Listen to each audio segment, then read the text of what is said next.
Let's turn now to the unrest intensifying by the minute in Iran as President Donald Trump levels a new warning for the Iranian regime. Let's listen. We're looking at some very strong options. Iran wants to negotiate. A meeting is being set up, but we may have to act because of what's happening before the meeting. So there he is, the president really leaning into pressure created by those anti-government protesters in Iran who are putting their own lives on the line for sweeping change where they live.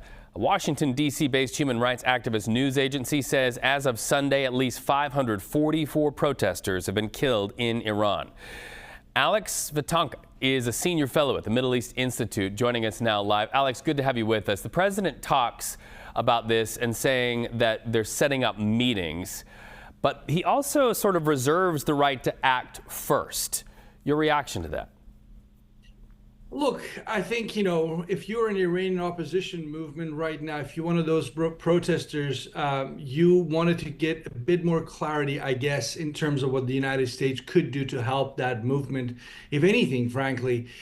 Because when President Trump says he's leaving his options open, if that means he can sit down and talk to this current Iranian leadership led by Ayatollah Khamenei, that will take the oxygen out for the protest movement.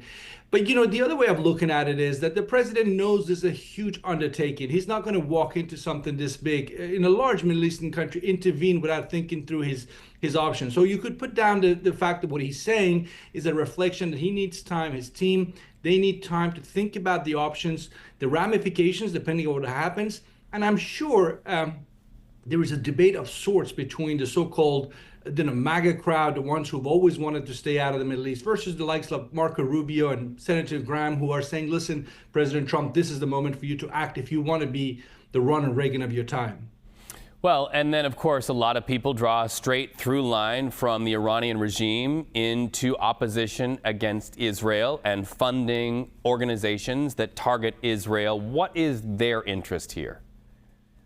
When we bring Israel into the equation, the big question mark is this. If you are, a supporter of Israel, what you need to do is to understand that everything that Israel is essentially experiencing in the Middle East in terms of the opposition from the groups like Hamas as well, and so on, they're essentially funded and underwritten by the Islamic Republic.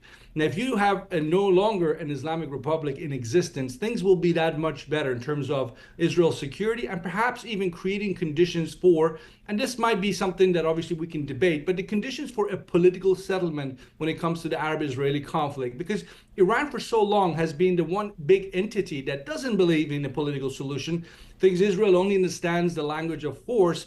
With Islamic Republic gone, it might create new realities for a political settlement, if you will, in that part of the world. Alex Vatanka, thank you so much for the discussion. We appreciate you today.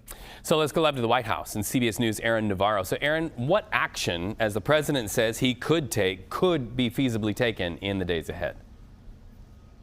Reid, President Trump has been keeping his cards pretty close to his chest, but from what we've heard from him, we know this. He seems to have ruled out putting U.S. boots on the ground should he choose to take military action on Iran. And he also says that what he's seeing in Iran is getting close to crossing the red line that would trigger some type of U.S. intervention. We know that this has been a big focus for President Trump in the past 48 hours or so, and is a big focus going into the rest of this week. He told reporters last night he's getting hourly updates on what's happening in Iran. We know that a senior official confirmed that he was briefed on new military options this past weekend, and the Wall Street Journal says he will have another briefing with senior advisors tomorrow about what actions he could take when it comes to Iran. But other non-military actions that he could take include some that would continue to hamstring Iran's economy, including more sanctions or potentially seizing oil vessels with Iranian oil, as well as cyber attacks. And we saw President Trump last night to reporters approve of Elon Musk